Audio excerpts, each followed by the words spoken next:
Grande Gaspar, obrigado por prestigiar aí. Opa!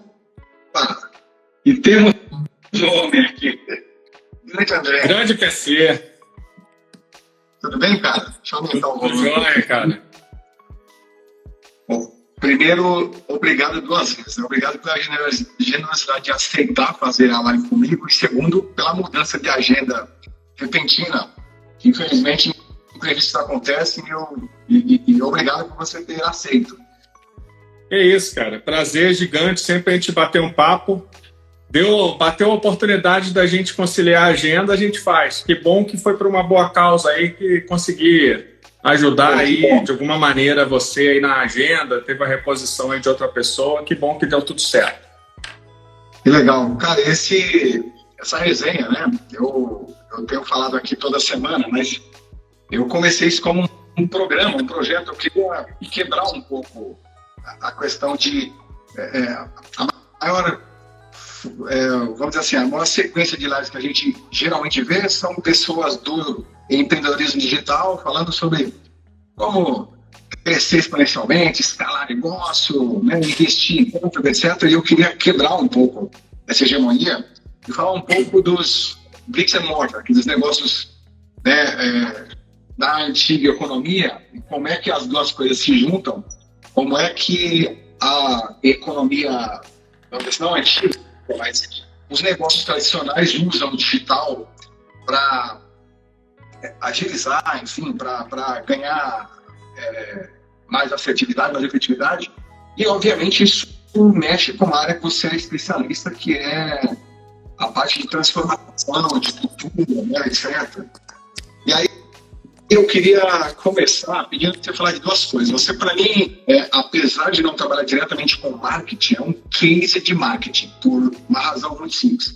Você construiu uma marca ao longo de algum tempo, fortaleceu a marca para depois torná-la empresa. Fez um caminho que é o inverso do que a maioria. Isso requer planejamento, requer uma disciplina ferrenha, porque eu sei que você é executivo de uma grande empresa e tal. Eu queria que você falasse um pouco para a gente dessa transição, né, e essa tua visão, porque hoje a Futura SA é literalmente isso, é uma empresa que através de você traz insights de transformação, de olhar para frente, de formação de lideranças, de como engajar as equipes nos propósitos da empresa, etc. Então, eu queria que você começasse se apresentando e falando um pouco dessa jornada tua aí.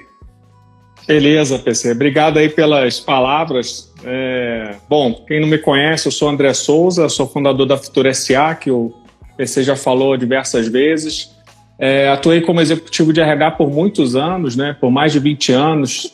Trabalhei na Nokia, estou vendo uma colega, a Ilka, aqui, que está participando aqui. Eu vi que a Ilka acabou de entrar, depois dá um alô a Ilka. Nokia, depois trabalhei Coca-Cola, trabalhei Neo Brands, Monsanto, Bayer, uma série de empresas.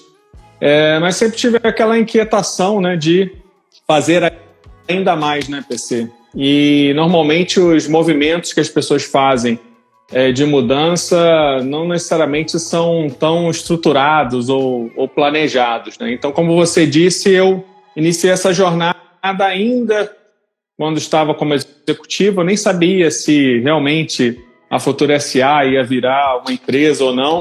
Então, eu falei, vamos começar a brincar aqui de criar uma marca aqui, né? E comecei a escrever um blog, compartilhando. Na verdade, era mais um repositório de todo aquele conteúdo que eu sempre gostei de compartilhar nas redes sociais, ainda como executivo, saindo um pouco de ficar postando coisas da própria empresa, né?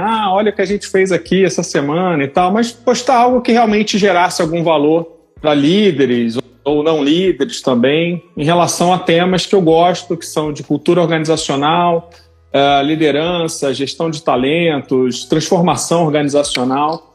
E começou meio que assim, postando nas redes sociais, só que depois de um tempo, tudo que você posta vai para um lixo virtual, nunca mais as pessoas vão ver aquilo, né? Eu falei, cara, não é justo, né? Vamos botar isso num blog.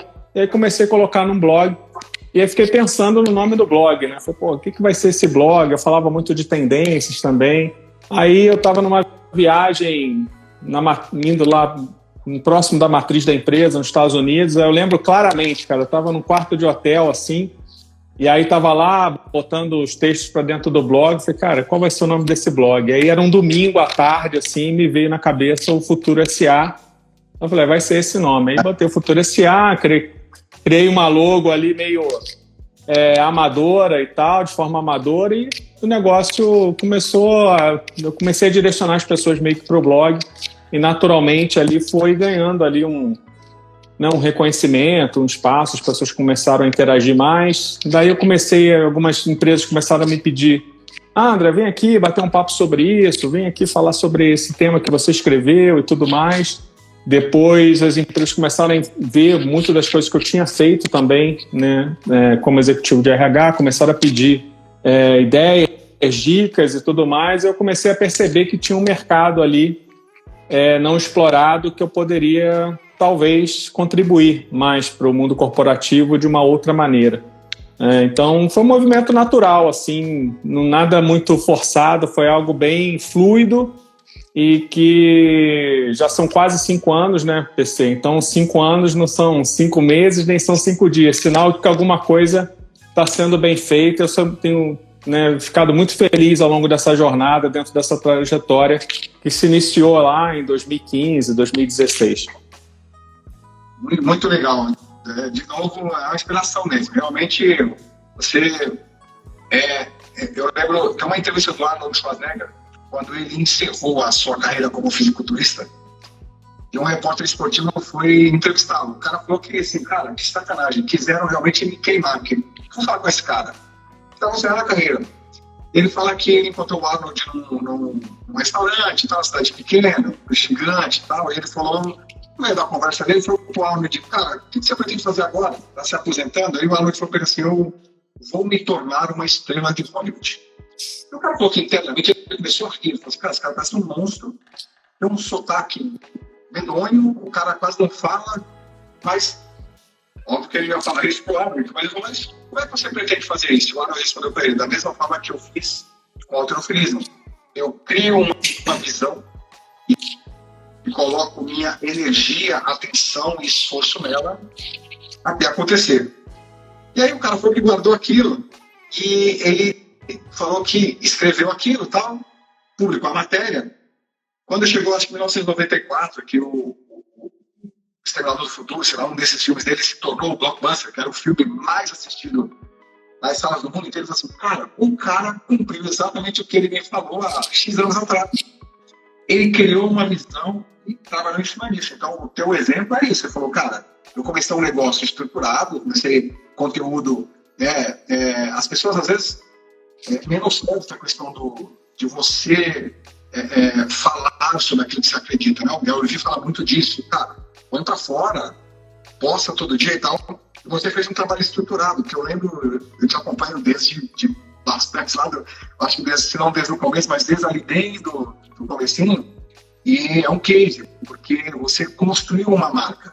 E você fez o shift, você falou assim, cara, isso aqui já tem solidez, eu já tenho conteúdo navegando o suficiente, com audiência, eu já estou sendo chamado para falar em empresa, sei lá, em evento, etc. Talvez agora seja o momento. Então, esse é um case fantástico. É interessante você ter mencionado aí o case aí do Schwarzenegger, né? Porque também tem um case correlato aí, que foi o diretor do filme do Exterminador do Futuro, que é o James Cameron, que até recente eu escrevi sobre isso. Não sei se você chegou a ver, mas ele era motorista de caminhão, né? O James Cameron.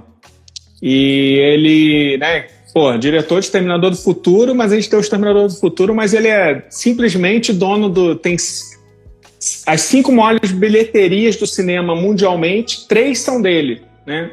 Avatar 1, Avatar 2 e Titanic. Cara, o cara aprendeu a fazer cinema, queria ser um diretor de cinema, mas era um motorista de caminhão. Então, cara, todo final de semana o cara ia lá para a biblioteca, lá na Universidade do Sul da Califórnia. Todo final de semana ele devorava tudo sobre como fazer cinema. Mas aí é o grande lance, né, PC? Assim, cara, você pode estudar pra caramba, mas uma hora você vai ter que botar a mão na massa.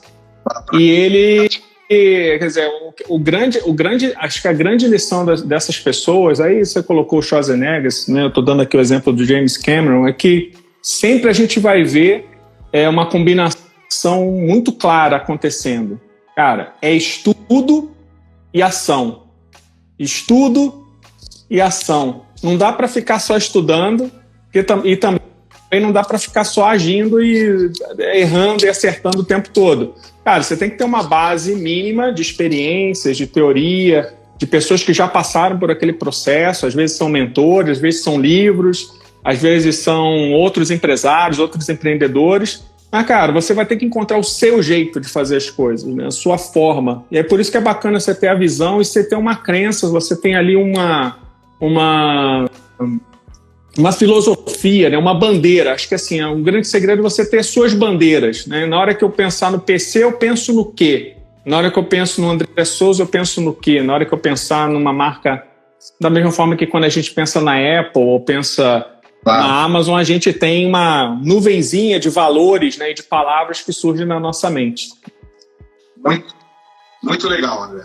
Cara, e daí, acho que o passo natural para você se tornar escritor, né, publicar seus textos e tal, foi já tinha um livro pronto, né, PC? Pô, eu escrevi 3 anos, né, ainda como executivo. Quando eu chego em 2018 e 2019 para lançar Futuro S.A., quando eu fui ver, eu realmente tinha o primeiro livro pronto. E aí o primeiro livro já sai em 2019. Deixa eu ver se ele está aqui. Daqui a pouco eu acho ele aí. Deve estar aqui em algum lugar. Tem um monte de livro, só não tem o meu. Mas eu acho ele aqui. Legal. Cara, tem agora, esse, né? Que é o último. Esse é o último, né? O último. Esse é o último. Esse ficou num formato super legal também, de consumir insights poderosos. Cara, e você fala muito de cultura corporativa, da importância disso, né? Da formação de líderes, né? Que tem uma coisa a ver com a outra. Para empresas que estão começando a crescer, né? Porque tem muitas empresas agora que começaram o crescimento do sinal de faturamento, que elas começam a faturar muito, muito rápido e saem contratando gente, né? O cara que eu preciso de gente, sem ter processo, sem nem saber o que é cultura, né? Eu tenho um amigo, menino, porque eu tenho 54 anos, ele tem 22. E ele tem uma empresa com cerca de 100 funcionários e gerencia a empresa desde o início pelo Discord. Cara, João Financeira, olha que honra. João Financeira entrou na live agora, esse cara é um dos maiores youtubers do Brasil. Ele tem 4 ou 5 canais com milhões de usuários, e esse é um dos caras que eu conheço que sabe a questão de como fazer um canal literalmente explodir. Esse cara sabe. Bom, obrigado pelo privilégio aí, João, também. Mas, vamos lá, muitas empresas, esse cara, ele começou a gerenciar a empresa, ele já tinha 70 funcionários, ele não sabia o que era estrutura, ele sabia, tipo, como assim? Não tinha negócio de diretor, ou quem é responsável por isso aqui, cara, eu tenho 70 funcionários, todo mundo entra no Discord, e a gente trabalha o dia inteiro pelo Discord. Eu vou passando as tarefas, a empresa trabalha basicamente com marketing, né, com mídia programática ali, e aí ele contratou um consultor que está dentro daquilo que você falou primeiro, cara, eu vou buscar ajuda externa para me ajudar a estruturar isso aqui. O que é minha empresa? Eu já tenho 70 pessoas trabalhando comigo e, ok, os sócios tinham 19 anos, nunca trabalharam nada além do próprio negócio, e tem uma crescente de empresas assim. O que você sugere para essas empresas de começar a estruturar o que seria uma cultura que eu quero? Então, assim, a cultura, ela passa pelo contexto, né, pelo mercado onde a empresa atua, e pela formação de funcionários. Tem diferentes culturas, tem diferentes formações, etc. E essas pessoas é quem fazem, na verdade, o ambiente da empresa. Como é que você recomendaria para alguém começar a estruturar isso? Cara, eu diria para você o seguinte: se a gente observar para analisar de forma assim, profunda as empresas de maior sucesso do mundo, pega as top 10 e você for conversar com os fundadores dessa empresa ou os CEOs dessas empresas atuais, cara, você pode pegar todas as entrevistas. Pega a entrevista do CEO da Apple, CEO da Amazon, CEO do Facebook. Cara, o cara vai botar sempre 3 pilares básicos que explicam por que a empresa atingiu de 0 a 100 em pouco tempo. Ele vai botar, número 1, cara, eu tenho uma visão clara de futuro, né? Quer dizer, cara, por que eu estou construindo esse negócio? Por que eu estou fazendo isso aqui? E o que isso aqui vai gerar no futuro? Ele tem uma visão clara de propósito, de futuro, o que essa empresa quer ser, por que ela existe, etc. Segundo pilar, cara, legal, esse sonho tá bacana, mas, cara, como é que eu vou fazer esse negócio acontecer? Qual a estratégia que eu vou utilizar para transformar essa visão em realidade? Estratégia, business. E aí parou, a maior parte dos empresários, ele para aí. Ou dos empreendedores, eles param nessas 2 pontas aí. Pô, tive uma visão bacana, pô, já sei aqui os produtos e serviços e soluções que eu vou utilizar, aonde eu vou jogar esse jogo, quem são meus clientes, e vambora. E aí, mão na massa. Exato. Aí, pô, o que diferencia realmente as empresas, né, que vão realmente gerar alto impacto por mais tempo é o aspecto que quase nenhuma pensa no início, mas em algum momento elas param para pensar, que percebem que aquilo ali pode ser uma trava de crescimento para elas, que é o elemento de cultura. E aí, quando a gente fala em cultura, as pessoas pensam assim, cultura é engajamento, é clima, né, da empresa. Cara, não tem nada a ver cultura. Óbvio que uma impacta a outra, mas não é a mesma coisa. Então, o que é a cultura? Eu e PC começamos a trabalhar juntos, por exemplo, e vamos criar uma empresa. Cara, o PC tem uma história, tem valores muito consolidados, estruturados, coisas que ele acredita, forma dele de pensar, o que ele valoriza, o que ele pratica, né, no dia a dia dele. Cara, o André também. O André tem as coisas que ele valoriza, a forma de trabalhar, o que ele pratica, etc. Cara, na hora que você junta essas 2 pessoas, não vai ser nem o PC e nem vai ser o André, vai ser uma terceira coisa. Que terceira coisa é essa? Essa vai ser o DNA dessa organização. Só que o DNA dessa organização, ela precisa estar conectada com a estratégia da empresa. Então vamos dar um exemplo claro para eu sair um pouco sair do conceito. Vamos pegar a Apple e a Amazon. Se a gente pensar assim na Apple, né, em elementos da cultura da Apple, provavelmente as pessoas vão pensar assim, não, cara, eles são super atenciosos aos detalhes, né? Eles têm uma visão apurada em relação a design. Pô, e a Amazon? Não, cara, a Amazon, o lance deles é o quê? Foco em custo. É você ali olhar a experiência do cliente em todas as etapas do processo. Pô, beleza. Então vamos trocar. Se cultura não fosse importante, vamos imaginar que a gente trocasse a cultura da Amazon, colocasse na Apple e botasse a cultura da Apple e botasse na Amazon, né? Pô, imagina na Apple com uma cultura de custo, né? De orientação a custo, né? Não, ele ia observar muito mais o quê? Assim, cara, vamos ver como é que os competidores estão precificando e vamos baixar nossos custos para a gente colocar abaixo. Pô, a Apple faz exatamente o oposto disso, né? Ela põe o preço lá em cima e a galera que vem me acompanhar aqui, porque eu sou a líder desse mercado, eu que dito aqui qual é o markup de todo mundo, onde o pessoal tem que chegar. Então, assim, se a Apple utilizasse a cultura da Amazon, ela não seria a Apple. Se a Amazon utilizasse a cultura da Apple, ela provavelmente também não existiria hoje. Então, a cultura ela tem uma outra função, que ela é ajudar a alavancar o resultado de um negócio. Quer dizer, determinadas características, comportamentos e atitudes que eu preciso ter nessa empresa que vão alavancar os resultados do negócio. Aí, pô, qual é a conexão que isso gera com pessoas? Cara, isso vai definir o perfil de pessoas que eu tenho que atrair, o perfil de pessoas que eu tenho que promover e desenvolver dentro da minha organização e, sobretudo, o perfil de profissionais que eu não tenho que ter na minha empresa.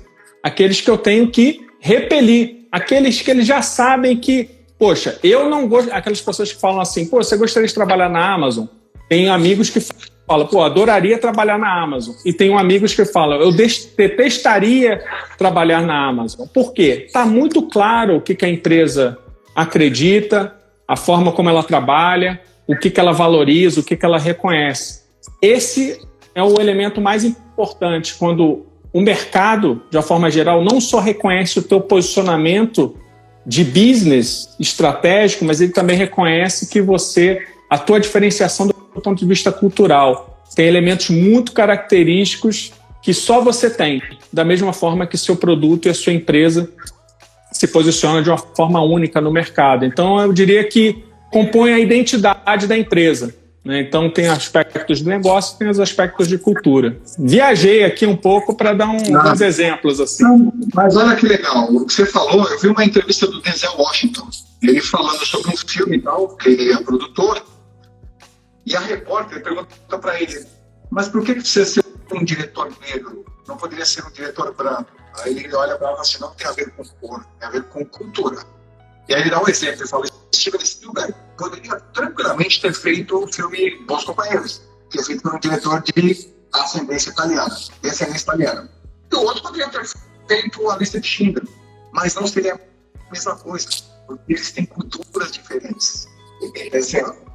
A história é melhor contada, né, por ele daqui, porque ele tem essa linha de pensamento. Ele vem, né, dessa linha familiar, assim, ele conhece os costumes e a cultura desse povo. É a mesma coisa que você está falando, né, cara? Assim, se eu jogar um para cá ou um para lá, eu falo, não, vou trabalhar na empresa X e quando eu chego lá, eu falo, cara, isso tem a ver comigo, né? É o processo, é a velocidade, às vezes o punch mesmo dela, né? A forma de tratar as coisas, e a pessoa não se identifica e fala, puta, não era aqui, foi um erro. A cultura ela já filtra de certa forma, né? Deveria filtrar, né? Algumas empresas já fazem isso de forma bem clara e intencional, mas a maior parte ainda não. Elas não têm nem clareza da sua própria cultura. Então, às vezes, quer tanto atrair um candidato que ele não consegue perceber se aquele candidato, apesar de tecnicamente ser espetacular, se culturalmente aquele candidato, aquele profissional vai ter a ver, né? Vai ter fit ali com aquele jeito de trabalhar da organização. As empresas evitariam aí uma série de equívocos aí, né, para ambas as partes se fizessem boas perguntas relacionadas a isso. Mas, cara, isso traz um desafio a mais, um período que a gente vive que tem uma dificuldade enorme de contratação, né, de pessoas, de bons profissionais, assim, de profissionais em geral. Eu não diria nem classificaria se bons ou não, porque isso é subjetivo, mas as empresas têm uma dificuldade. E aí o filtro fica pior de colocar o filtro, você fala, cara, eu preciso da mão de obra. Eu preciso ter gente aqui, né? Óbvio que grande parte das empresas ainda não começaram a utilizar as AIs para fazer uma série de coisas, né? Isso vai levar um tempo ainda. Eu vi uma entrevista do Peter Diamandis, ele falando que a próxima empresa de $1 bilhão vai ter 3 funcionários. O resto é feito por AI. Então você tem o visionário, que é o cara que vai ver o produto, do mercado, etc. Você tem o cara de finanças, que é o cara que capta investimento e faz circular dinheiro na empresa, e tem mais um cara que tem operações e tal. As empresas entraram no estado. Então, assim, existe uma demanda crescente por profissionais, né? E, obviamente, por profissionais. Isso se torna um desafio maior, assim, mesmo vendo que o cara talvez não se encaixa na minha cultura, mas eu preciso contratar alguém com esse perfil.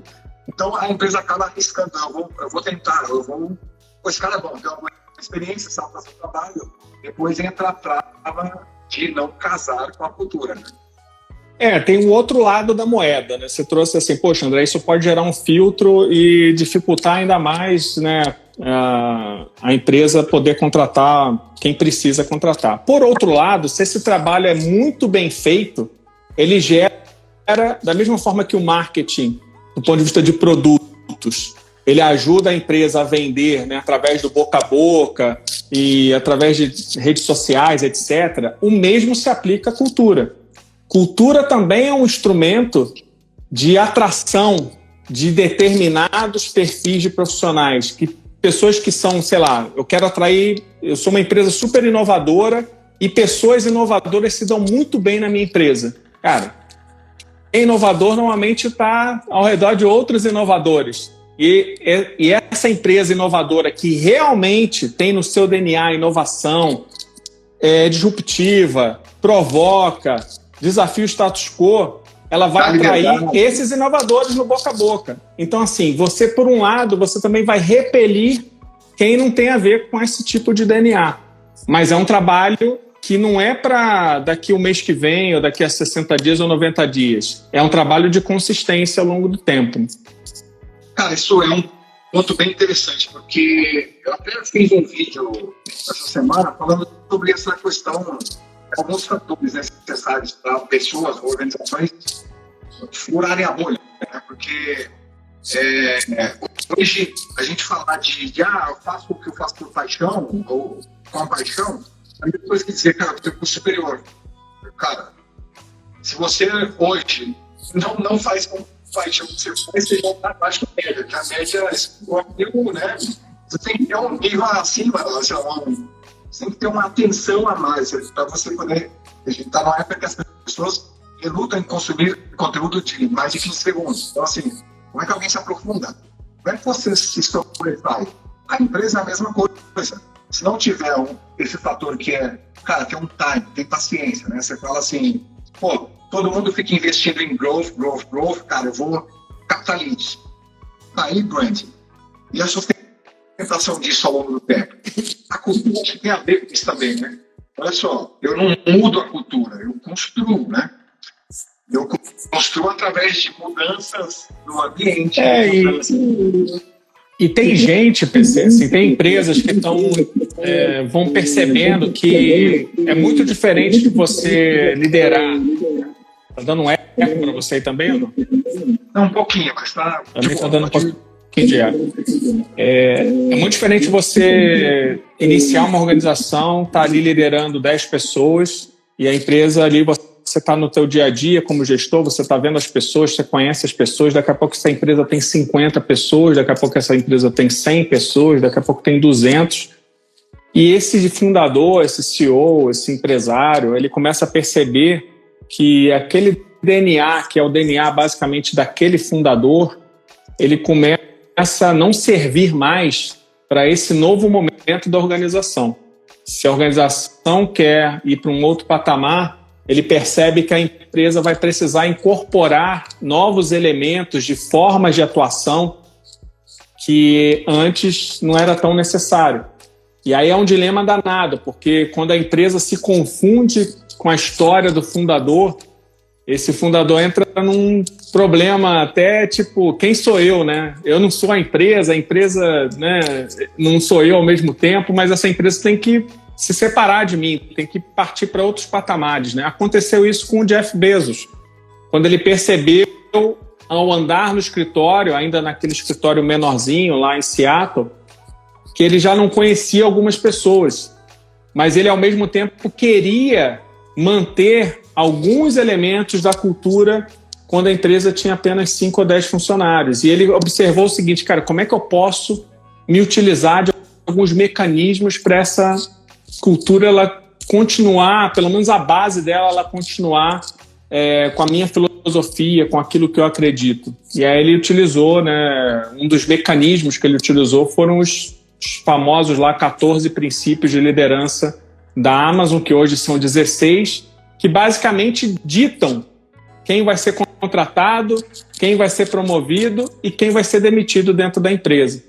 Então, esse eu diria para você que é um exercício constante, né, de um empreendedor ou de um executivo, até mesmo em grandes organizações, que às vezes, né, eu trabalhei em algumas que tem 60 mil funcionários, tem áreas que uma área é maior que muitas empresas, né? Uma área de marketing pode ter lá milhares de pessoas.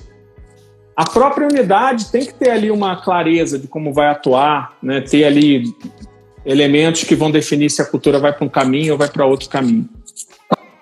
Quase como uma empresa dentro da empresa mesmo. São áreas que são muito grandes, né, cara? Isso é muito legal. Eu conversei com um empresário aqui de São Paulo, ele estava com essa dificuldade, a empresa cresceu rápido, ele é médico, e ele chegou até mim através de indicação e tal, e ele me contou do negócio dele, falou, pô, estavam procurando mentoria, me indicaram você, me indicaram uma vez, 2 vezes, 3, 4 vezes, eu peguei o teu telefone, te liguei, e aí ele me contou, ele tem uma clínica de estética, ele e a esposa, ele parou de trabalhar na medicina para ajudar o negócio da esposa, e aí, em 3 anos ou 2 anos, ele construiu, tinha uma unidade de 350 metros em Moema e uma de 800 metros na Avenida de Anópolis.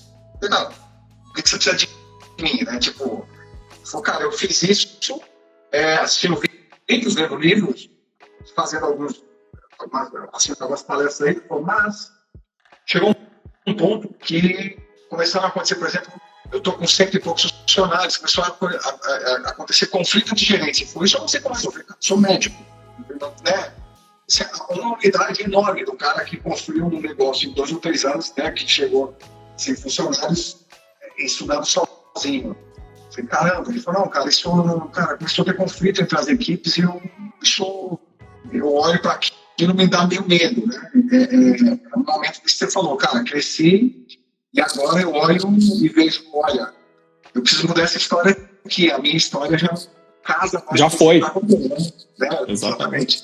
Isso é muito legal. Cultura corporativa é um negócio que é importantíssimo, porque isso afeta as operações, afeta tudo, né? Você falou de empresas de cultura forte, a Amazon, a própria Netflix, né? Que tem também um código super rígido ali de franqueza, etc. Eu tenho amigos que trabalharam lá e eles falam que realmente era um negócio muito legal. A estrutura no Brasil começou super pequena, mas o cara tinha autonomia, que ele trabalhou em grandes empresas, ele falou, como assim? Não, o projeto é teu, você aprovou o projeto, tá aí o budget.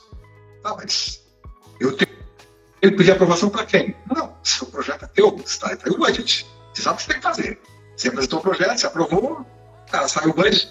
São formas de tratar os temas que alguns executivos realmente impactaram. O cara fala, eu não sei lidar com isso. Né? Eu trabalhei em grandes empresas também de culturas diferentes. Eu trabalhei na Xerox, cultura americana, ainda tradicional. Você tem uma cultura verticalizada ali. Eu falo, sei lá, eu falo com o meu diretor, se eu quiser falar com o VP, eu falo com o meu diretor, que vai falar com você, quem vai falar com o VP, que não sei o quê. Eu trabalhei na Samsung, que o presidente vai na tua mesa e fala, você que cuida disso aqui? Como é que faz isso aqui? Por que isso não está andando? Você fala, cara, peraí, tem o meu chefe, o chefe do meu chefe, o chefe do chefe do meu chefe, e o cara que responde para esse cara está fazendo tudo. Para ele, você é o responsável? Você vai participar da reunião de diretoria, porque você vai ter que explicar isso aí. Não, mas o diretor, não, mas ele vai estar sabendo o que você passa para ele. Eu quero saber o que está acontecendo mesmo. Então aqui são culturas muito diferentes, cara, de uma agilidade na tomada de decisão, etc. Muita gente não se acostuma com isso. Está esperando alguém demandar, não sei o quê. Não, amigo, isso está contigo. Você que... a Samsung tem, sei lá, 450 mil funcionários no mundo. Tem, sei lá quantas mil empresas dentro. E a gente, ao mesmo tempo, está falando de cultura. Eu vi uma empresa na China, e tem uma na Califórnia também, que já é assim, que são as DAOs, né, Decentralized Autonomous Organization. A empresa tem 4 mil funcionários, ou 8 mil funcionários. Não tem diretor, não tem CEO, não tem nada. São 2 mil grupos autônomos de 4 pessoas. Tudo gerenciado por blockchain, porque aí você tem os objetivos que são feito deployment dos grupos. Cada grupo tem autonomia para contratar, para demitir, para definir as ferramentas que você tem que entregar o resultado. Isso é um modelo muito louco. A Singularity acha que esse é o caminho que, óbvio, às vezes a empresa tem muito mais dificuldade, a empresa com estrutura, imagina, a empresa pode ser 50 funcionários e implantar isso, né? Mas que as empresas devem começar a adotar isso com mais frequência. Isso, segundo eles, tem dado muito certo em algumas empresas, alguns modelos que já começaram com isso como cultura. Numa dessas, como é que trabalha a cultura no negócio desse? Né? Como é que você cria? Não tem, né? Acho que até trazendo, não precisa nem ir muito longe, né? A gente não precisa nem ser muito futurista, assim como a Singularity está trazendo esse exemplo. basta ver o desafio das organizações hoje relacionadas ao trabalho híbrido mesmo, com pessoas aí, né, que muita gente trabalhando de forma distribuída nos escritórios, onde antigamente era relativamente mais fácil ou mais controlado você fazer uma cultura ali mais top-down, e mesmo num formato híbrido de trabalho, a cultura ela se estabelece, ela vai existir. O ponto é que de forma estruturada num ambiente de trabalho híbrido, o resultado vai ser que essa cultura vai existir, mas de forma não estruturada, não de forma intencional, porque as empresas não estão habituadas a fazer isso acontecer, esse modelo de gestão acontecer nesse novo formato. E com uma série de outras questões acontecendo ao mesmo tempo, né, PC? A gente ouve, por exemplo, demasiadamente, na minha opinião, pessoas classificando as gerações em faixas etárias, né? É o Y, é o Z, é o Millennial, é o X, é o Baby Boomer, é o Alpha, etc. e tal. Mas se a gente parar para refletir um pouco, a gente começa a perceber que, independente da faixa etária, a gente começa a observar alguns comportamentos que elas independem da idade das pessoas, que as pessoas começaram a valorizar mais depois da pandemia, né? Que a gente chamou aqui na Futura SA de geração Flow, que é Freedom, né? Então, Flow é uma sigla, né? Um conceito que é uma sigla. O F de Freedom, quer dizer, liberdade. Pô, a gente está aqui, né? 7h30 da noite, cara, fazendo uma live e trabalhando, ou se divertindo, ou conversando. A gente não sabe muito bem o que a mistura, né, de como isso está acontecendo. Mas, assim, o freedom no desejo das pessoas de terem mais autonomia, liberdade, colocar seu impacto em ação. O L, né, do flow é de learning. Cara, eu estou aqui com meu celular na mão, estou aprendendo toda hora, estou aprendendo o tempo todo. Por que na minha empresa eu não posso também aprender o tempo todo? Então, o anseio das pessoas de estarem sempre aprendendo. O O, de officeless. Né? Então, não é que não ter escritório, mas, cara, por que eu tenho que ir para o escritório? Essas são as perguntas que vão acontecer, né? Por isso que as pessoas... Independente se tem cabelo branco ou se não tem cabelo branco. As pessoas estão fazendo exatamente essa pergunta. Não importa se é geração Baby Boomer, X, Alpha, não interessa. São as mesmas perguntas. E, por fim, o W, de Flow, né, de well-being, quer dizer, de bem-estar. Todo mundo com uma atenção muito maior relacionados a elementos de saúde mental, bem-estar, equilíbrio vida e trabalho, porque as pessoas experimentaram um modo de vida que não tinham antes da pandemia. Então, assim, as pessoas falam muito de clash de gerações. Eu falaria que hoje a gente tem muito mais um problema de clash de visões de como gerir empresas e pessoas do que efetivamente clash de idades. Assim, eu acho que existe sempre, né? Óbvio, né? Toda geração é fruto ali da sua época, ela é influenciada por costumes, hábitos da sua época. Mas, normalmente, né, quem continua no mercado, ele precisa continuar sempre se adaptando. Então, estamos aqui fazendo uma live, né, PC? Provavelmente a gente vai estar fazendo uma coisa diferente daqui a 30 dias, daqui a 60 dias a gente vai estar experimentando outra coisa nova. Então, essa é a chave de você se manter atualizado, independente da sua idade, mas tem esses elementos em comum que as empresas estão tendo muito mais dificuldade de gerenciar do que falar em gerações. Apesar disso, a fala temos que gerenciar melhor as novas gerações. E, cara, o dilema das novas gerações hoje são quase os mesmos das gerações mais antigas. Olha aí. Cara, esse negócio do modelo híbrido, né? Eu acho que, obviamente, tem muita coisa por trás. Dessa semana aqui, a Zoom, né, que cresceu em função do modelo home office, a Zoom determinou que os funcionários voltem para o escritório.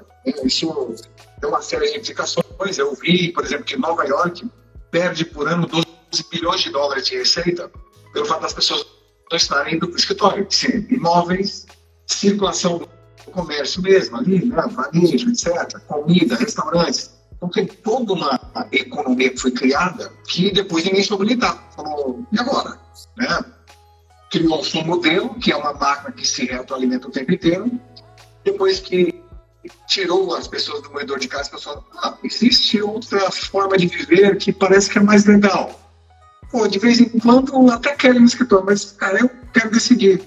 Se eu tenho aqui o que eu preciso fazer, eu vou entregar, não importa onde eu estou. Eu lembro sempre do Ricardo Sandler, que já na década de 90, nos anos 2000, ele falava, cara, por que o meu funcionário pode ler e-mail no domingo e não pode aproveitar o sol da segunda de manhã para aproveitar lá na praia? Porque ele tem que voltar no domingo da noite, porque ele tem que ir para o escritório amanhã. Quem está aí assistindo, né, ou quem vai assistir depois, alguém um dia pode assistir, não deixem de ver, não só ler o livro do Ricardo Sandler, né, que é Virando a Própria Mesa, que é espetacular, um clássico, mas se quiser otimizar o tempo, assistir o TED Talk dele lá no TED, é espetacular. 15 minutos ali é uma aula. Esse um negócio assim, espetacular. O cara é muito à frente do tempo mesmo. Muito à frente, muito à frente. Tem um livro dele que é de 2008, chama-se Você Está Louco. Sim. E eu tenho um livro aqui, né? É um livro que ele... dele na capa. Capa preta, eu acho. Que é um livro que ele fala, ele criou um grupo na casa dele, que ele levou os maiores especialistas de educação do país, se reuniu uma vez por semana, ele falou que o pau quebrava. Porque o que ele mais ouvia era isso. Lançava uma ideia, mas se não tiver livro na escola, você tá louco, o cara tá louco. Né? Foi quebrando paradigmas. Então, esse cara é muito à frente do tempo. Mas... Esse ponto aí do escritório que você trouxe é um negócio interessante da gente falar, porque, assim, o que mudou de fato é o seguinte: o escritório ele continua sendo importante. O ponto é que as pessoas querem ter o escritório. Por exemplo, eu estou aqui no meu escritório. Cara, eu quero continuar tendo o meu escritório, mas em qualquer lugar que eu esteja. É diferente do modelo anterior. O escritório antes era em um lugar só. Agora, o escritório é em qualquer lugar. Né? A diferença ali do pessoal da Zoom, né, que eles meio que colocaram de uma maneira que as pessoas têm que meio que morar próximo ali, né, da empresa, como é o modelo mais tradicional, né? Ficou meio contraditório ali com o tipo de propósito da empresa. Cara, como é que você enxerga, até uma questão de cultura aí, você falou do clash de gerações, que talvez é muito mais uma falácia do que de fato acontece, e fala-se muito disso porque fala-se de a geração anterior tem que dar coach, né, ou orientar, ou passar a experiência para essas novas gerações. Será que não é um modelo muito mais híbrido também de, cara, cada um aprende com o outro, quem estiver aberto a aprender? Porque eu lido muito com empreendedores digitais e, cara, o que eu aprendo com esses caras de visão de negócio, eu fui num evento de empreendedores digitais, fui convidado e tal, e era num domingo. Falei, cara, vou lá. Eu cheguei lá já com um pouco de preconceito, assim, um monte de gente, 20 e alguma coisa ali. Eu falei, cara, o que tá fazendo aqui, né? Sabe, você fica olhando, aí começamos a conversar ali, e um garoto, deve ter 24 anos. Como você faz? Aí começou a se apresentar, o cara falou, cara, eu vendo produtos ultraprocessados, que eles chamam, que é, né, como se fosse o tal do dropshipping ali, mas ele falou, eu vendo produtos para 6 países europeus. Eu faço uma mineração do produto que é mais buscado lá. Eu identifico um parceiro local, eu construo um site na língua local e eu invisto em tráfego. Eu vendo e o cara entrega, ou os caras entregam lá. Então, vendo Itália, Holanda, Espanha, Reino Unido, França. Cara, é isso. Eu tenho que aprender com esse cara. Não o inverso, né? Talvez tenha algumas coisas para trocar com ele, óbvio, que daí, né, a experiência é nesse sentido. Mas como é que você acha que as organizações que você tem contato direto têm encarado isso? É uma troca ou continua com aquela visão de, cara, esse cara aqui tem que passar conhecimento para aquele? Não, eu acho que está evoluindo. Acho que assim, pelo menos nas grandes organizações, isso é algo que está evoluindo. Acho que tem programas de mentoria reversa, né? Quer dizer, você fazer esse aprendizado ao contrário. Eu acho que é um processo que as empresas já estão ligadas, assim, que não é unidirecional aí o aprendizado. Na verdade, ele é 360 graus. E sempre foi assim, né? O ser humano, se a gente olhar bem, desde que dos primórdios, cara, você aprende com quem está indo caçar do seu lado, você aprende depois com o ancião, depois tem alguém ali cozinhando alguma coisa, você está aprendendo, daqui a pouco você está ensinando. É que a gente começou a departamentalizar muitas coisas, organizar muitas coisas, botar tudo muito em caixinha, né? As pessoas nas idades, as pessoas nas funções. E eu acho que a gente foi perdendo um pouco da essência de que, no frigir dos ovos, todos nós aqui estamos passando por uma experiência humana em algo que a gente nem sabe o que é, cara. A gente, nesse momento, a gente está viajando a milhares de quilômetros por hora, cara. Né? Todos juntos aqui, num universo aí. E, às vezes, a gente esquece disso, que a gente não é nada. A gente está aprendendo um com o outro sempre. E, às vezes, a gente, não, eu sou o CEO, eu sou o diretor, eu sou o gerente. Cara, é todo mundo igual, cara. Não existe isso. A gente é que inventou fórmulas de dividir, né? Os títulos, a posição, né? Posição. Eu conversei com um empreendedor italiano, aí umas 2 semanas atrás. O cara tem um produto lá revolucionário, que ele lançou na Europa, fez piloto na África, estava trazendo para o Brasil. Ele é embaixador da ONU para o item 6 da WSG, que é a sanitização da área e tal. E ele comentou um negócio interessante, né? A gente começou a falar sobre esse negócio da renda universal. Ele falou... Eu falei, cara, eu acho que isso é complicado, porque a gente vem há gerações falando para as pessoas, eu, você, etc. A gente foi criado falando, cara, para você se sentir útil, tem que produzir. Produzir, que a gente conhece, é fazer, escrever um livro, assim, tem que produzir.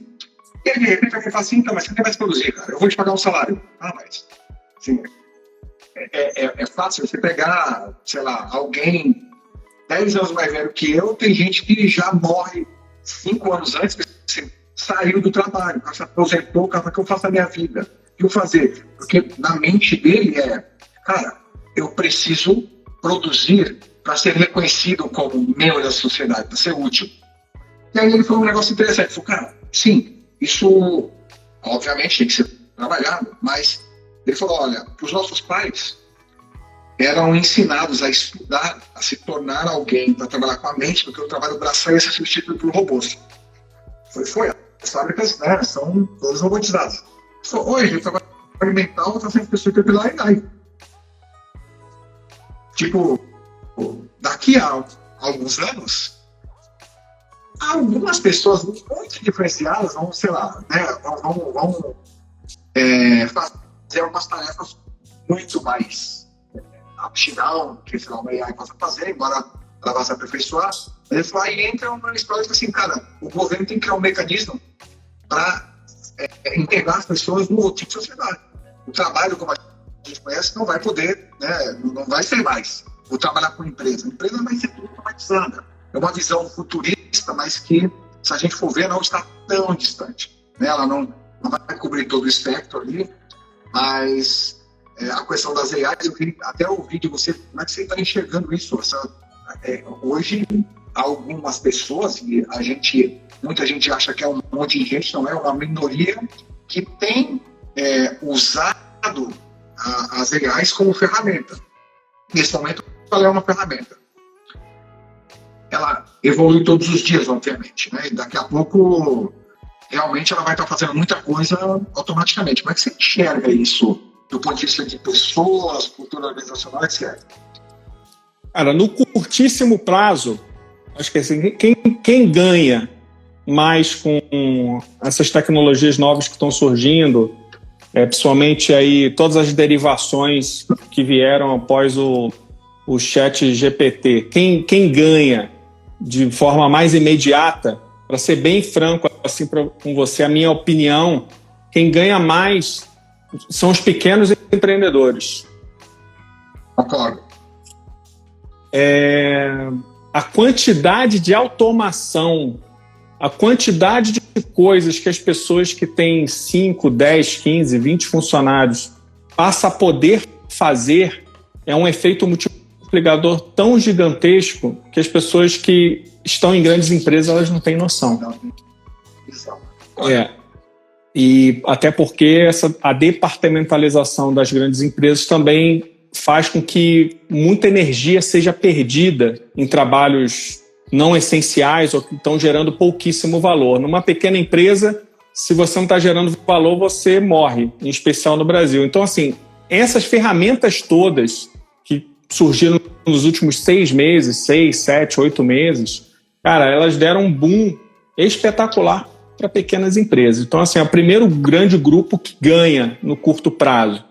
Outro grupo que ganha no curto prazo são os grandes conglomerados de tech, né, Meta, né, aqui onde a gente está falando, com os algoritmos, você poder direcionar certinho lá para quem vai comprar aquilo ali, Apple, Netflix, todas as big techs, elas também vão ganhar bastante no curtíssimo prazo também. Quem está no meio, em between aí, eu acho que ainda vai demorar um pouco para essa substituição. Um pouco não, estou sendo agressivo aqui. Eu acho que vai demorar bastante, na verdade, para que isso gere algum efeito real para as médias empresas do ponto de vista da sua força de trabalho.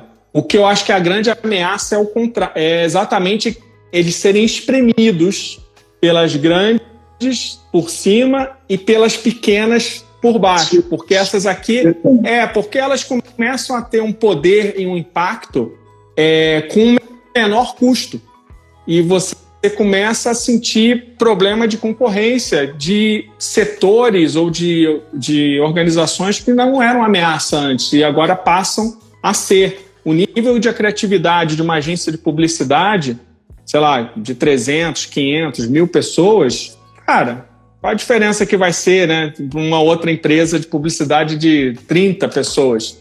Não vai ter tanta, porque a pessoa vai conseguir ter mais produtividade, ela vai começar a competir com empresas que são maiores. Então, eu vejo, assim, do ponto de vista eu ainda não vejo losers aí na história, não consigo enxergar quem perde com essa história num primeiro momento. Acho que tem alguns ganhadores muito fortes. Eu acho que vai ter losers aí, vai ter perdedores dessa história no médio prazo. Agora, eu não sei se vai chegar nesse momento apocalíptico aí, que o pessoal fala, não, 98% dos empregos vão acabar e tudo mais. Eu lembro da McKinsey, cara, falando aí, ano passado, depois você procura um artigo aí de 2022, o metaverso vai gerar 3 trilhões de valor, né, mundialmente, vai tirar não sei quantos empregos e tudo mais. Eu sou muito cético em relação a previsões, assim. Eu falei, cara, tem que estar muito bem sustentado para o cara fazer uma afirmação dessa, né? Então, assim, eu sou meio cético, PC, para ser bem franco contigo. O que eu vejo é assim, mesmo nas pequenas empresas que poderiam tirar vantagem nesse momento, é uma porção ínfima que usa, né? Assim, são algumas pequenas empresas alavancando o seu negócio, ajudando outras pequenas empresas, né? Tipo, conheço, cara, descobri aqui, eu vi quanto isso me ajuda, gero planilha, gero imagem, eu gero campanha, deixo tudo automatizado, atendimento em WhatsApp, enfim, algumas mesmo. E às vezes a gente tá numa bolha, a gente chega, tem 10 ao meu lado fazendo, eu acho que todo mundo tá fazendo. Não é só aquelas 10 mesmo, né? Só que aquelas 10 estão rotacionando mais rápido que as outras que estão no mesmo entorno e tá fazendo o que você está falando, tá pressionando quem está um pouquinho acima. Já não estou mais competindo aqui porque eu mudei meu patamar, porque eu enxerguei outros mecanismos aqui de vamos dizer assim, tracionar o negócio. Fora a galera que só fala que faz, né, também, né, que põe foto no Instagram, põe não sei o que lá, né? Tem o pessoal da espuma, né? O pessoal que faz espuma pra caramba, mas na hora do frigir dos ovos não tá fazendo tanta coisa assim. Acho que esse é outro ponto. Eu vejo bastante empreendedores digitais, né? Aí, pessoal que faz infoproduto, não sei o quê, buscando essas automações, até porque é mais natural, né? Já vi algumas coisas interessantes, mas de novo, é um percentual você fazer. Quando você viu 1, 2, sei lá, vi um cara que ele automatizou a ChatGPT, integrando com o WhatsApp, com a Adobe, que ele checa o interesse do cara entrou no teu site lá, se cadastrou de alguma forma, ele vê a trilha de onde o cara passou, que artigo que ele leu, não sei o quê, e ele começa a gerar um conteúdo relacionado àquilo para o cara, automático, o ChatGPT gera um PDF personalizado com logo, dispara via WhatsApp, automatizado. Mas esse é um cara entre... Pois Então, assim, a gente tem que às vezes filtrar muito, né? O pessoal fala, vai acontecer isso e tal. E, assim, óbvio, né? Tem um potencial realmente para acontecer, a tecnologia ali está evoluindo e tudo mais.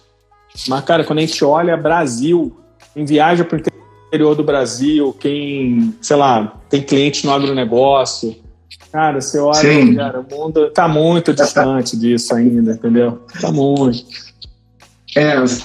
Os caras falam de AI, mas tem gente que não sabe nem o que é. Vai ser muita gente, mas é muita gente que não sabe nem o que é, né? Eu estava conversando eu bati um papo com o André Filipe aqui semana passada, né, nessa resenha aqui, e o Filipe falou que ele ficou assustado com o número de C-Level, o C-Level, né, que ele conhece muito. E eu vou fazer uma enquete, assim, cara, o quanto você tem usado o ChatGPT? O cara, 95% assim, ó. Cara, já ouvi falar. Assim, mas vou te falar, tem uma estatística interessante em relação a isso, que é o percentual de uso do ChatGPT nos últimos 3 meses. A queda de uso da ferramenta. Quer dizer, tá aparentando que teve um hype grande e chegou novamente a um percentual que são as pessoas que realmente já ali usavam ou que usam, né, essa minoria que usa para fins profissionais. A gente mesmo, se a gente parar para pensar, né, PC, fala assim, na hora que começou a surgir, a gente foi lá, fez os primeiros logins, se a gente me disse naqueles primeiros momentos quantas vezes por semana a gente entrava, agora põe aí para você lembrar, nas últimas 3 semanas, quantas vezes você entrou no ChatGPT? Né? Não foi na mesma frequência que antes, né? Não é. Eu uso bastante para consulta e eu basto, né? Eu já usei para, tinha que gerar um texto para uma agência de PR. Isso, ao invés de eu perder o tempo elaborando, exatamente. Que eu mude, isso eu faço.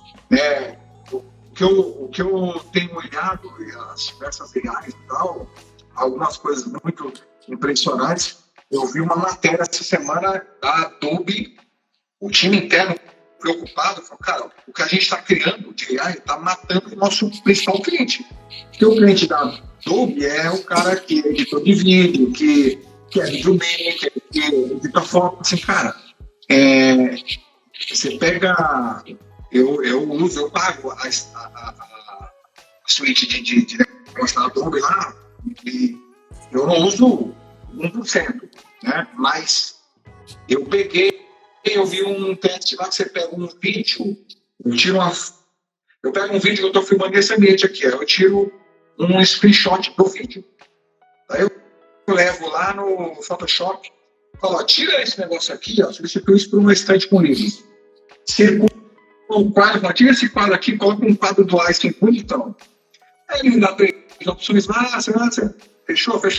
Eu pego essa imagem e levo de volta lá para o editor de vídeo e mando ele fazer uma interpolação e subir o fundo do vídeo. No ambiente que eu estou aqui, perfeição. Isso é o tipo de coisa assim, um trabalho. Eu vi um vídeo, você pegar uma página do filme, assim, um pedaço do filme mesmo. Os caras estão andando numa área detonada, que são profissionais caros que usam CGI para criar aquele cenário com chroma key. Não, esquece o chroma key. Pega essa área aqui, você manda pôr um carro velho de 50 quilos. No filme, cara. Então isso, né, começa a alguns profissionais tirar proveito. E, cara, eu faço coisas melhores que eu consigo imaginar, coisas diferentes. E alguns já se sentindo, 14 sou eu. Ao mesmo tempo, para a empresa, se você para observar, né, tipo assim, eles estão matando o público inicial, alvo dele, mas olha a amplitude de público para quem que eles podem vender agora. Eles podem vender para qualquer um. Para qualquer um. Né? Não precisa vender só para o designer. Para qualquer um. Para qualquer profissional. Cara, André, o papo tá aqui, se eu for, eu vou puxar o assunto aqui, a gente vai levar 2 horas, a gente já tá 1 hora aqui. Obrigado demais pelo teu tempo, fantástico. Eu queria encerrar te pedindo o seguinte: se você tivesse falado 2 coisas, 2 sugestões para quem está assistindo ou vai assistir aqui depois, que tem sua empresa, que está ascendendo na carreira, o que você deixaria de mensagem do tipo, cara, pensa nisso aqui. Isso é algo que você tem que olhar, porque nos próximos anos isso vai afetar a tua vida pessoal, a tua vida profissional ou o teu negócio. Perfeito. Vou só destacar aqui o comentário do Nelson aqui, que ele colocou aqui pra gente, PC. Aqui, ó. Onde se fala das AIs como se fosse algo completo e já perfeito. Nada se fala da questão do aprendizado da ferramenta. Será que AI não poderá virar AD, D de dummy, ou burrice, né? Eu vou conectar esse comentário aí com a tua pergunta. Legal. Isso é uma coisa que eu diria, né, assim, acho que já tem muito tempo. Ficou mudo um pouco aí, André. Foi agora? Agora foi. Vamos lá. Agora foi. Eu acredito o seguinte: o que a gente está vendo hoje, né, com o celular na mão, que é espetacular a gente ter conteúdos, informações na palma da mão, mas ao mesmo tempo a gente está habituando o nosso cérebro para esses estímulos, né, dopanímicos de poucos segundos. Né? Então, não gostei, eu saio da live, passo para o próximo Reels, passo para o próximo post, vou para outro aplicativo, daqui a pouco eu volto e tudo mais. E a gente, nessa onda aí está entrando numa vibe de tiktokização, né, que eu chamo, que é você ir perdendo a capacidade de se aprofundar, de refletir, de pensar criticamente e de você, enfim, ter suas próprias ideias sobre as coisas. Você receber as coisas muito mastigadas como fórmulas prontas. Então, se tem alguma coisa que eu acho que já está diferenciando as pessoas, já diferenciava antes, mas acho que diferencia cada vez mais, é a gente exercitar um hábito de voltar às origens, da leitura mesmo. Não? Pegar aqui um livro físico, cara, 10 páginas por dia, precisa ser muito longo, igual a musculação, né? Ou a sua meditação, ou a sua oração, pensa da mesma forma, né? Cara, da mesma forma que eu acordo, vou lá fazer minha atividade física, cara, o cérebro precisa de se alimentar também. E se alimentar não de... Você não come um morango, depois come uma ervilha, depois come um grão de arroz, depois você come uma carne. Você não come desse jeito, né, cara? Você põe uma comida, você aproveita, sente o sabor. A mesma forma para o nosso conhecimento. Eu acho que para o nosso desenvolvimento, como seres humanos, cerebralmente falando, para as organizações, eu acho que a velocidade é bom, só que a gente tem determinados momentos para a gente se aprofundar. Então, acho que esse é o cuidado que tem que ter. E a AI também, ela traz um perigo nessa onda também. Por quê? Porque as pessoas, ao colocar ali, pedir para o ChatGPT, por exemplo, fazer um texto para ele sobre alguma coisa, é ótimo.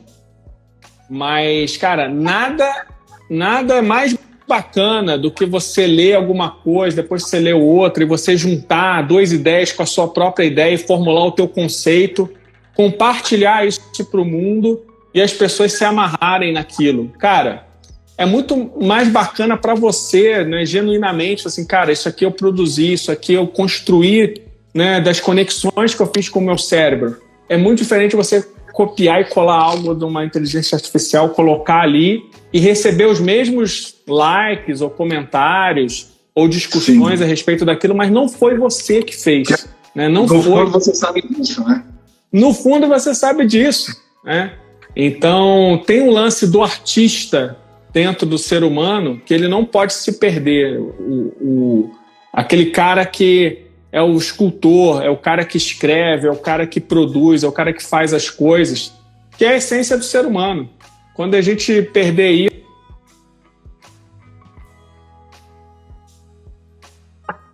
arte, vamos fazer uma travada aí, André. Travou, né, PC? Oi? Travou. Travou, né? Voltou de novo agora. Eu não sei onde eu parei mais. Então. Não, você estava falando sobre voltar a exercitar a mente, né? Exatamente. Com criação, com conteúdo. Eu também sou. Eu tenho muito recentemente buscado fazer isso, porque eu leio muito, leio artigo, livro digital, etc., mas eu comecei a fazer um exercício de desliga tudo. Eu pego, sei lá, um Kindle, né, e um papel. E aí sempre só com isso aqui eu vou lendo, tomando nota, para depois eu vou fazendo minhas coisas aqui. Legal. Exatamente. É isso. Acho que ter uma pegada um pouquinho mais analógica, acho que é bom. E acho que o segundo, acho que é não deixar de conversar com as pessoas, né? O que a gente está fazendo aqui, mesmo, né, tecnologicamente é espetacular, né? A gente está aqui conversando à distância com outras pessoas em outras cidades, em outras localidades aqui acompanhando. Sempre ter a oportunidade de ouvir e contribuir também, eu acho que é fundamental. Muito legal. Cara, André, mais uma vez, obrigado pela generosidade, pelo tempo aqui, pelo bate-papo. É sempre um prazer enorme, cara. Você, já falei, além de ser um baita inspiração, exemplo e tal, fala com fluidez, você conhece o que você fala, você tem propriedade disso. Muito, muito legal. Obrigado demais, obrigado ao pessoal que, olha lá, a troca de pontos de vista é muito enriquecedor para nós, com certeza. Exatamente. Pessoal, muito obrigado. PC, brigadíssimo pelo convite. Obrigado ao pessoal que está acompanhando até o momento. Quem estiver aí depois acompanhando, pós-live, né, vai ficar aí nos Reels da vida aí. Fica à vontade depois para seguir a Futura SA. Vai ser um prazer a gente continuar conversando sobre isso. E PC, temos que tomar o chopp, né? Esse negócio só do virtual não funciona, né? Vamos combinar esse chopp aí. Mensagem aí, nós vamos já ajeitar isso, senão a gente fica aqui, toda vez que a gente se fala, vamos marcar. É tipo carioca. Carioca que é assim, vamos marcar. E nunca marca. Muito legal, André. Mais uma vez, muito obrigado, cara. Forte abraço. Certamente fazer outros aqui, porque tem muitos temas para discutir. Muito obrigado mais uma vez. Obrigado ao pessoal que acompanhou a gente até aqui. Semana que vem tem mais. Um abraço. Grande abraço, gente. Sucesso. Tchau, tchau.